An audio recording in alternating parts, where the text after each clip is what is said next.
دم باش خندکاری هجا و دلال جاره که دید وانه کنود یندیرو که ام هر دوران وانه یمی در باسبوی شخوا مگو ام لسر سردمین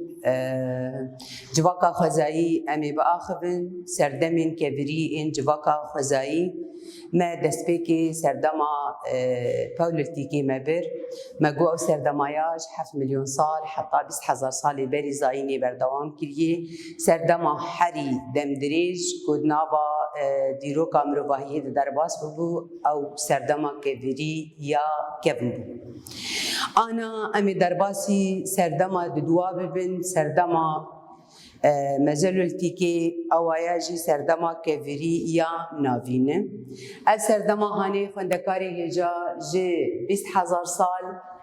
حتی 12,000 سالی بری زاینی بردوام کلیه شخو جیانا به سردما هانی جی عین جیانا سردما بری وینایی دیسا که قشر سروی عردی پر دیسا که مرو نکاره جدر بیشکفتا جیان بکرش بر سردمی گو قشر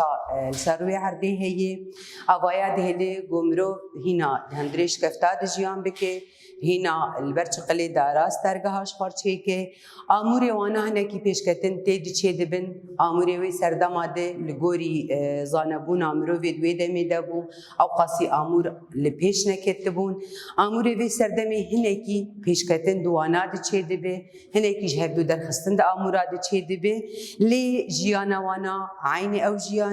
جیانا کمکرنا شیناتیایی جیانا نیچروانیه عینی جیانا سردما بری خواه جیان دکن لی هنک تایبتیه و سردما هانی هنه اف سردما هانی جبرگو داویا و سردمی ده قشال سروی عرده هدی دحله یعنی قشال سروی عرده کم دبه گلکی آب هوا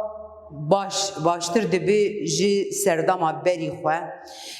مزوبوتامیا الویدری خندکاری هجا مزوبوتامیا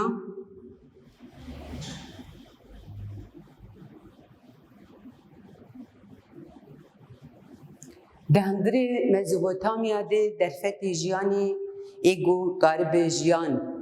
آمرواهی دیده بی جیان کرن گنجاو دبن مگو دمسال جی هدی تندری ویناده یعنی ودبه طبعا ده داویا سردمی ده وقت مگو داویا في سردما هادي يعني بيشتي تقصى بيشتي تقريبا يعني 8 مليون سال دقدن حطاقو درفتي فينا هدي ودبه اف قشاقو حلياي هدي سردم گنجاو دبن و وك شبتي ناف كرنجي اف سردمو هاني وك دست بيكرنا بيواجويا نولوتيكي جي تي بناف كرن وك درباسبونا بيواجويا نولوتيكي تي بناف كرن شخوي برماهي في سردما هاني دي هرمي جولا مرگيد الباكوري كردستاني دي وان هرما دي برماهي في سردما هاني گلك هاتني ديتن شخوات هندري پرتوكاوه ده هنك آموري واناجي جمر نشان کرنم قارولو هما پیش وجی کن و پشتی هون پرتوکه جی سر و پلا 38 جی هون بکن هونی وان آموری وانا ببینن آموری وانا آموری سردما بری وانا جی هنکی پیشکتی تر در باسته با بفی رنگی ام کارن سروی سردما مزلوتی که ام با آخفن خندکاری هجا ما نخواهی وگرین جبیست حتی 12,000 سالی بری زاینه هاتی جیان کرن هندره وی سردمی ده از سردموک سردما بری خوابو دیسا قشر سروی عرده پر هیی دیسا که مروواهی بنی چروانیه و کم کرنا شیناتیه دبارا جیان خود که و جهیله که ده داویا وی سردما هانی ده قشا ده حله لی مزوبوتامیای درفت جیان گنجاو ده بنگو مروف لی جیان بکن یعنی تشیا آب هوایا یانجی دمسال یانجی دمی منی آنکا داویا وی سردما هانی ده تی گرتن و بوی رنگی هانی جیانا وی سردمی جی بردوام دکن شخوا مگو برماهی وانای دیروکی گلک لی جوله مرگی هنر باکوری کردستانی هاتنه دیتن بولو اف سردما کبری یا ناوین ان بداوید کن أنا درباسي سردما كفريا نو أمي ببن أوايا جيج 12,000 سال حياة 4,000 سالي بري زايني بردوام كريه بنافي نولوتيكي أواياجش خو يعني نقاش سروينا بدماغو هواتي جهرتن جربونا هوايتي تشكرين قشا سروي عردتي حلاندن قشا هدي دفرن قلكي كيم دبي مجورجو مزبوطاميا جهي جياني دمسال تندري تشي دبن گونجاو دبش بونا كي بيشكتنا مروباهي هدي دبي دري دي تشي دبي مروف جهي جيانا خو جناباش كفتا برچقل كي دارا دغهرين جيانا خو دبي كوي دري دماغو هر 4 دمسالي ما سر راست بن چله هاوین پاییز بهار هر 4 سال سر راست بن هندری منطقه مزوپوتامیا ده لوی ده جیان جدر ویشکفتا جیتی مشاندن جیانا دستپیکی لکوی دری تی مشاندن جیانا دستپیکی لی جهی گو روبار و جمتی ده هبه جهی گو آفتی ده هبه جبر گو پیدی ویامرو بری حمتشتی با آوی هیم جهی گو آف لی پیدا دبه لوی دری جهوار بون تی چکرین عمرو دست به جیانا خواه جیانه کینو سردمه کینو به آلاونو به آمورنو دست به وی جیانا خواه دکم شخواه سردما نولوتی که تی بنافکرین جی بناوی شورشا نولوتی که چما ناوی ناد به اف شورشا هانی أبي فيجي جوار ديار بكن. أبشر شهانيج برجو مروف نما تندريش كفتاد ما. نما بس بديفيه خوارنا خوازيد دكرن وخوارن ودان هوا شيناتيا وخبارستن تاني ددمينه. مجيجي البيشت كذا زانس جدرت كذن هولي لفي دري هدي مروف فيري تشدبه فيري چاندنيه آوا کرنا گندا و کدی کرنا لاوراد به مانه خو سیستم آجیانا مروباهیه دوی سردما که وریانو ده تی گوهرتن جه هر دو سردمی بری خو یعنی دما وینا گنجی یعنی 8 مليون سال دیسا که لی گوهرتن گود هندره وینا ده چی بونه حتی وقت دما منی آنا جی هینا تأثیر وا گوهرتنا هینا که ام لسر وان برهما جی ام دمشن لفر امی دست به آیه کی امی بکن چاندنی چه آوایی درد کبه و لکوی دری درد کبه و چو وقتی درکتی امی وینا بهفدور شروع بکن شخواه مگود مروی دست به که شیناتی ددان هفدو اف شیناتیا گود ددان هفدو هیدی دما گو پیشکتن لبنوات کبن عردی شخو دیروک برفره خندکاری هجا امن کارم بیجن بینار تحدید بکن والله ولو چه بویه جبر به میلیون سالا قدیای اما الگوری کلین تین چه کرن الگوری تخمینا تی گوتن لبیوان تشتاد که عردی جنو برشین تی وقدم سال مجبور گو گنجاو دی بنج بونا که جیانی دیوی درید دما چه بونا وا تشتا تی ناس کرن جبر لی کلین خود کن یانجی شوپاندنی دکن نه لیکولین بنابی لیکولین ای بنابی شوپاندنا وان بزری گودی کوی شد شوپینن لوی دری چاندنی ده هندری کردستانی ده نوا جهانی جاره یکم ده کردستانی ده چاندنی لپیش دی کوی بری 10,000 سالی بری زاینی یعنی بری 10,000 سالی بری زاینی به چاندنی لهندری مزوپوتامیا لپیش دکوی چاندنی دست پیکی وقت چبون وقت گنم جه و نیسک دهاتن چاندن لی هرما روحای لی باکوری کردستانی افتشتانه هاتنه بکار آنین و هاتنه چاندن من خواهم گو بری 10,000 سالی بری زاینی 10,000 سالی بری زاینی لی روحای لکردستان جاره یکن و چاندنی تبکار آنین ده منطقه روحای دبو لباکوری کردستانی بری 10,000 سالی بری زاینی امی درباسی آوا کرنا گنداب دما گو مجوار گو مگو مروف جشکفتا درد کهوه دست بنشت جهبونی دبه شخواه لجهه بیار جیان ناکه ما نخلوی داری چی دیکن جبدی لشکف تاویج بدی لبر چقل کی دارابون دست با آوا کرنا گندا دیکن هر جاره کی برنگه کی و پیشکتن تی چی دبی حتا و کم دیگیج دما آنا کا بیبچرنگی آواهی تنساز کرن لوی داری جهه اوجی جاره یکم گنده یکم گوهاتی لی کولین کرن و هاتی دیتن لگوری شونوار ناسیه او گندایا دیسا کی لکردستانی لی نزیکی آمده دیگهیج حتی 11,000 سالی بری زاینی معنی خواه 11,000 سالی بری زاینی گنده دسپیکی تی آوا کرن لی آلیه آمده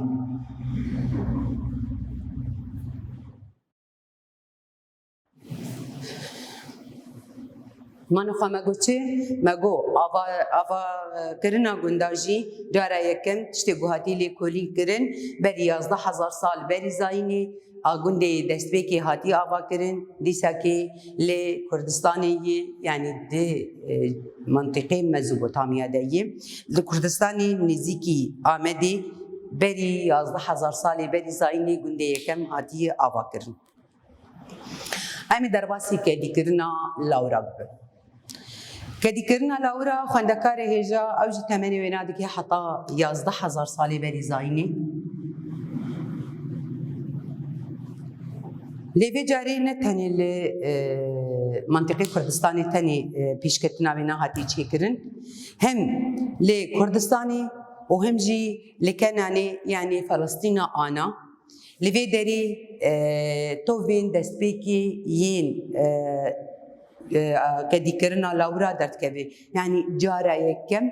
گو لاورتین کدی کرن دی و هر دو جهاد تین کدی کرن ما گو تمنی نود گره 11,000 سالی بری زاینی لاوری گل ورد هاتن کدی کرن چبون وک مهبو جیلک کوچک دمن جداده شخو نبه دور هاتن کدی کرن هر جاره کی هنک جوانا ده من جداده ل فلسطین آنا و ل کردستان هاتن کدی کرن باندورا کدی کرن والا وران دومان دی دمن دریش حتی یعنی 100 سالا 16 آزاینی جی اف باندورا و سردمی آوا کرنا گنداج کدی کرنا لاوراج چاندنی حتی به دماهانی جی بردوام کردی وقت مگود حتی وقت دمامنی آنا جی هین ام برهمین وان دما ام ددن مشاندن و ام لسر بنگاه وانا ام دمشن جه فراغی خوارنی جه کنزه گوبکار آنینه جه افراندنا آمورا لی پیشکت یعنی پیشکتنا وانا پیواجو یک نه دنا واجبا که ده هاتی چه کرن شخواه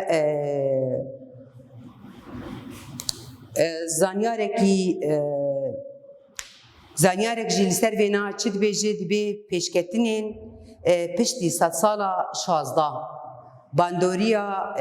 وان پیشکتنان کوج دما نولوتی که دیچه بوی باندوریا وینا لواتی کرن شخواه او زانیار جی ناوی وینا گوردون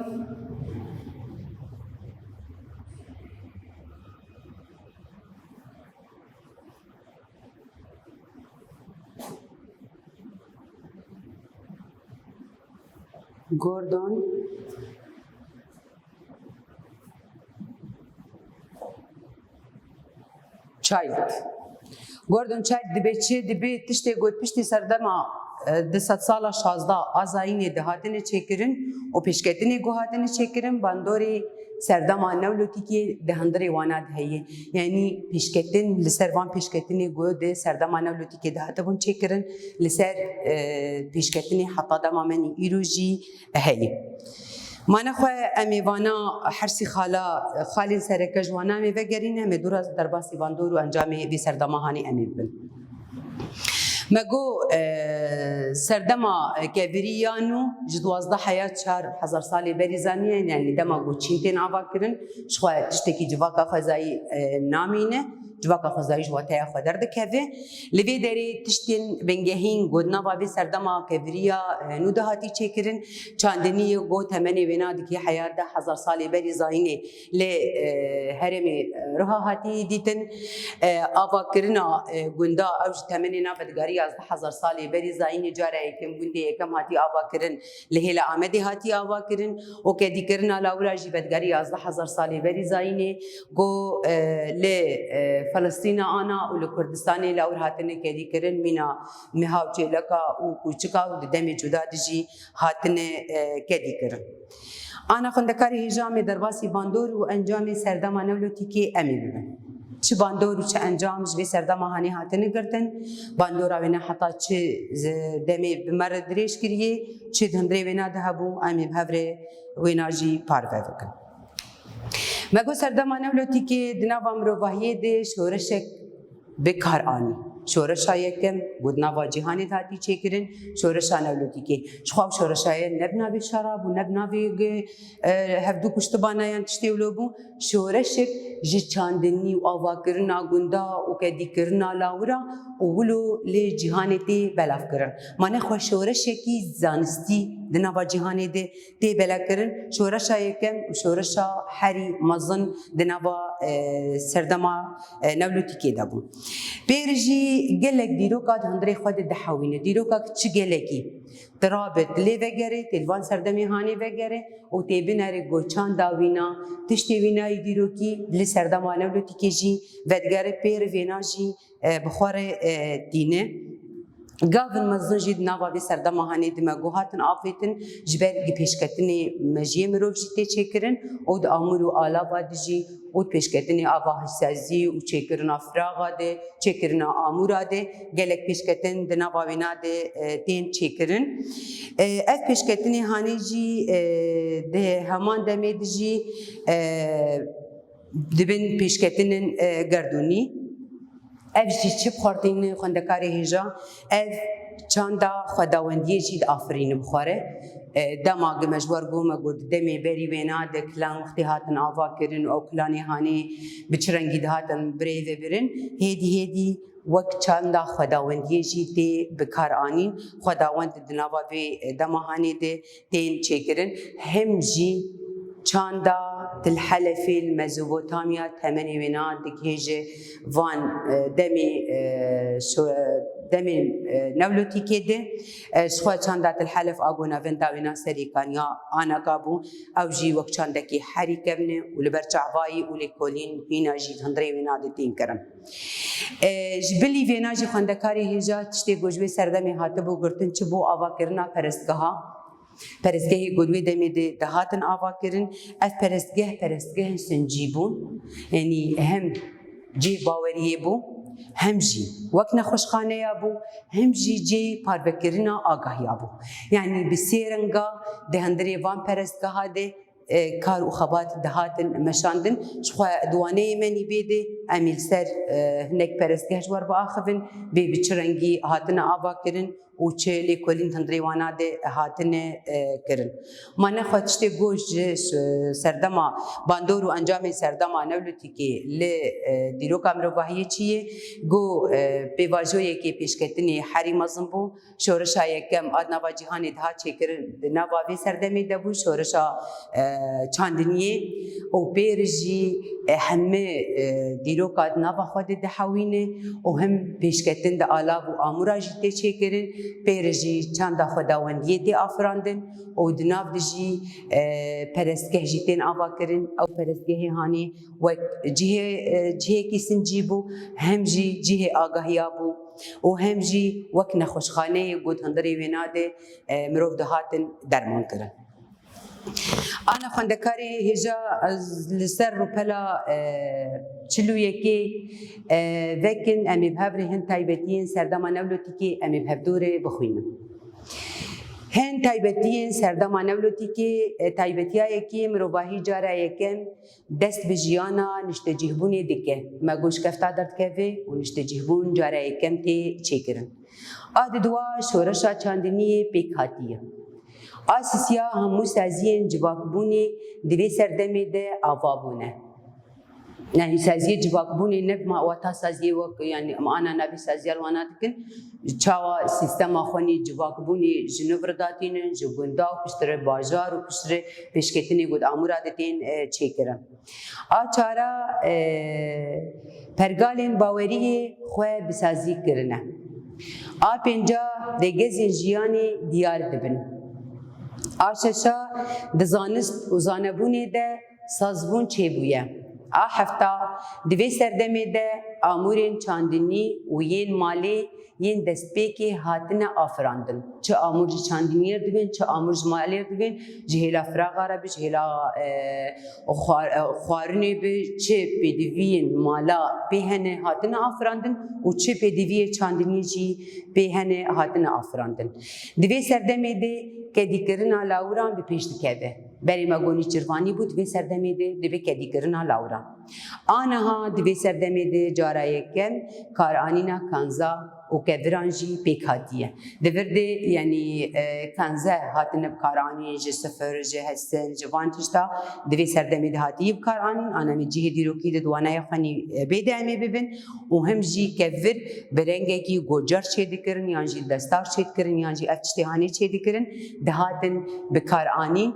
بیتر بپیشکتیتر ج سردما بریونا شخو آموری وی سردمی جی نفسارو پلی دی خندکاری هجا يعني أب أمور جوي سردما هاني حتى وقدما مني أنا كا هاتني ديتن يعني أفاناس كارن بيجن بيدستار وأف جرانا وأف تشي أف تشتيقو أم أنا دبينن دي چاندات الحلفة دي هاتني ديتن ودوي دمي دي هاتني بكاراني ما نخوة بيشكتن دنابرا و أمورات جلكي دي چيكرن